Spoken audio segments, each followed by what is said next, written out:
आपण शेंगदाण्याची कोरडी चटणी तर नेहमी बनवत असतो, पण आज आपण कोरडी चटणी न बनवता अगदी छान रस्सेदार अशी शेंगदाण्याची चटपटीत चविष्ट झणझणीत अशी शेंगदाण्याची चटणीची रेसिपी बघणार आहोत. तुम्ही बघू शकाल, जेवढी दिसायला सुंदर दिसते आपली चटणी, तेवढीच चविष्ट अशी आपली खानदेशी पद्धतीची अगदी छान चटपटीत 2 ते 3 दिवस टिकणारी शेंगदाण्याची चटणी ही आपली तयार आहे. चला आपण वेळ न घालवता लगेचच रेसिपीला सुरुवात करूया. शेंगदाण्याची चटणी बनवण्यासाठी सर्वात प्रथम आपण मंद आचेवरती शेंगदाणे हे छान खरपूस होईपर्यंत त्यांना भाजून घेणार आहोत. जेवढे परफेक्ट शेंगदाणे आपले भाजले जातील, जेवढे खमंग असे आपले शेंगदाणे भाजले जातील, तेवढीच छान अशी आपली चटणी ही तयार होते. बऱ्याच वेळेस काय होतं, आपण मंद गॅसवरती शेंगदाणे न भाजता फुल गॅसवरती भाजतो, ते आतपर्यंत कच्चे असतात आणि ते छान असे खमंग असे भाजले जात नाही.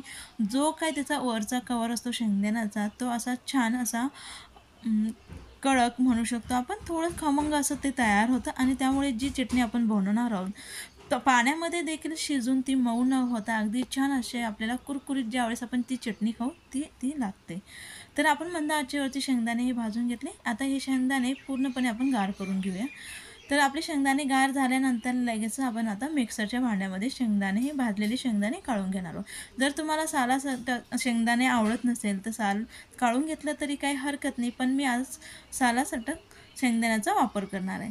आता आपण चालू बंद करत अशा पद्धतीने अगदी छान जाडसर असं याचं कूट हे तयार करून घेणार आहोत. अगदी जास्ती बारीक पावडर तयार करून घेऊ नका. जे आपण शेंगदाण्याची चटणी बनवणार आहोत त्याला ती तरी व्यवस्थित येणार नाही आणि चिकट अशी आपली ती चटणी तयार होते. म्हणून कधीही चटणी बनवताना छान रवेदार असे जाडसर त्याचं वाटण कुठे शेंगदाण्याचं तयार करून घ्या. लगेचच साईडला आपण गॅसवरती कढई गरम करून घेतली. कढई गरम झाल्यानंतर याच्यामध्ये 2 ते 3 चमचे आपण तेल हे गरम करून घेणार आहोत. कधीही शेंगदाण्याची चटणी बनवताना, म्हणजे ज्यावेळेस आपण शेंगदाण्याची चटणी बनवतो, थोडंसं तेलाचं प्रमाण जास्त वापरा. ती टिकायला देखील जास्त दिवस टिकते आणि चविष्ट अशी आपली चटणी ही तयार होते. तेल तापल्यानंतर लगेच त्याच्यामध्ये 1 चमचा जिरे हे आपण छान फुलून घेतले. लगेच बारीक ठेचून घेतलेला 4 ते 5 लसणाच्या पाकळ्या आपण ह्यामध्ये हलकासा सोनेरी कलर येईपर्यंत त्याला परतून घेणार आहोत. तेलामध्ये आपले जिरे आणि लसूण छान परतून झाल्यानंतर लगेच त्याच्यामध्ये मध्यम आकाराचा बारीक चिरून घेतलेला कांदा आपण आता टाकून घेऊ.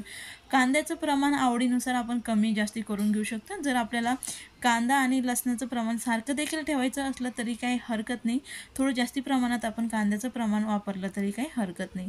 तर मंद आचेवरती छान हलकासा सोनेरी कलर येईपर्यंत आता हा कांदा आपण परतून घेणार आहोत. जर कांदा आपला कच्चा राहिला तर शेंगदाण्याची जी चटणीचा फ्लेवर राहील तो थोडासा गोडसरपणा येईल, म्हणून हलकासा ब्राऊन कलर येईपर्यंत कांदा हा छान भाजून घ्या.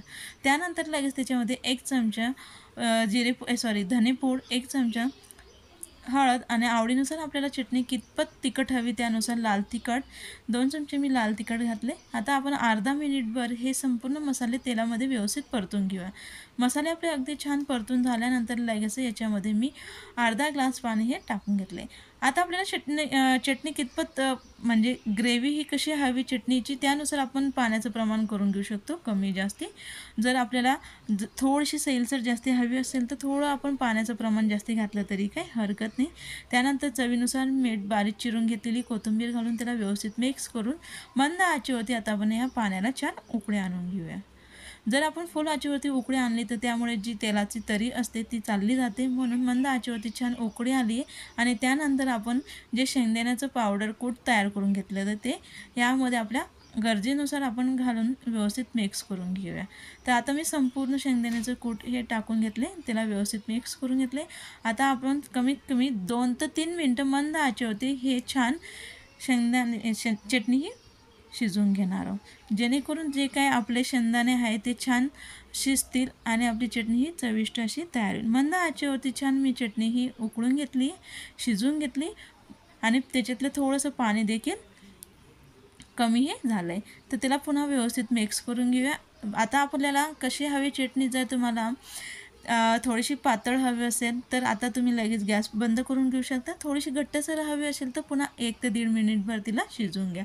तर मी पुन्हा तिला 1 ते 1.5 मिनिटभर शिजवून घेते. जास्ती घट्टसरही नको आहे आणि अगदी जास्ती पातळही नको आहे, अशा पद्धतीची आपण चटणी ही तयार करून घेणार आहोत.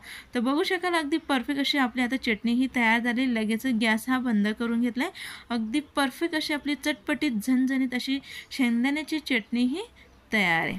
या चटणीमध्ये आपण थोडाफार बदल करून घेऊ शकतो. जर थोडासा आपल्याला आंबटपणा आणायचा असेल चटणीमध्ये, ज्यावेळेस आपण चटणीला उकळी देतो त्यावेळेस थोडंसं निंबूचा रस किंवा चाट मसाला घातला तरी काही हरकत नाही किंवा आमचूर पावडरचा वापर केला तरी काही हरकत नाही. त्यामुळे थोडासा चटपटीत असा फ्लेवर आपल्या चटणीला तयार होतो. अगदी परफेक्ट अशी आपली खानदेशी पद्धतीची अगदी छान चटपटीत अशी शेंगदाण्याची ओलसर चटणी ही तयार आहे. रेसिपी आवडली असेल नक्की लाईक करा, शेअर करा, कमेंट्स करा आणि सबस्क्राईब करायला विसरू